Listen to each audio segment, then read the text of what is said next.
Now in studio, Mark Schulman, Newsweek columnist, and Shai Bazak, former Prime Minister Netanyahu consultant and now Israeli political strategist. I want to start with you, Shai. We heard Alec reporting Prime Minister Netanyahu has ordered radio silence for all of the Likud party. We also see it in the opposition. No one's talking right now. No one's weighing in. But would a Biden victory, a Trump loss, does that hurt Netanyahu, do you think, politically? Listen, I worked for Netanyahu 20 years ago, but we still, all of us can see in the news channels all over the last 4 years that Netanyahu and Trump are getting along very good, and of course we are all appreciative. When running in himself, Netanyahu proudly put up these giant billboards all over the highways of this country. Of course, he was very proud with his friendship with the President of the United States. By the way, any Prime Minister in Israel was very proud to be close friend with whoever president at the same time in Washington. So this is natural, of course. Israel maintained its relationship, a good relationship, with both sides of the political map in the United States, and this is how it should be done, and this is how it should be continued to be. Never mind who is the president in Washington and what the administration in the Democratic side or the Republican side. I guess that the great relationship between Netanyahu and Trump for both sides was very comfortable for both of them. But if this is the start of a new era in D.C., if this is the turning of a page, it's a Democrat back in the White House, a new administration, new priorities. Could the Israeli opposition try and take advantage of that as well?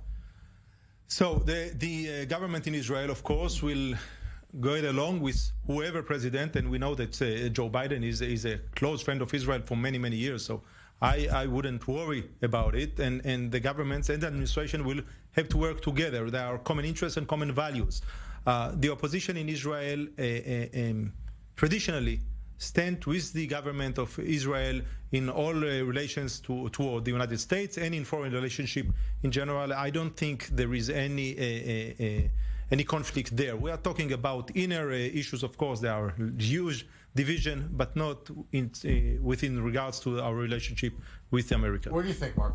Well, I think two things. Number one, of course, I think politically it'll weaken Netanyahu a little bit because he's so closely identified with President Trump. I mean, that's really a calling card that he's had over the last few years. I don't think the opposition makes any difference in this case. Yes, traditionally, Democratic governments, Democratic Party, excuse me, when they've been in power, they've been closer to the labor, whoever you want to call the labor at this point in the Israeli government, than the Likud. But, you know, the Likud's been in power most of the last 40 years, so it's hard to pick particular moments. I mean, only short periods of time with Barak and Rabin, basically. But what makes you, when you say this could damage a little bit Netanyahu, how so? I mean, whatever you think of Netanyahu, it must be said he is an extraordinarily talented politician and wordsmith. But just a few days ago, on a call with the president, he's very skillfully maneuvered around pressure to slam and insult Joe Biden, said we respect whoever is fighting for peace. He knows how to do it, but if I was running a campaign against Netanyahu, one of the things that I would bring up would be the fact that Netanyahu, over the last X number of years, has too closely identified Israel with the Republican Party. And now suddenly the Democrats are in power, and that's dangerous for Israel. I mean, I think actually it was a mistake on Netanyahu's part. Clearly in the United States, Netanyahu is clearly identified as a close friend. He has a close friend of the Republicans. I think he might be elected president of the United States without a problem amongst Republicans. He's probably more popular in the United States amongst the Republicans than almost anyone else but Trump.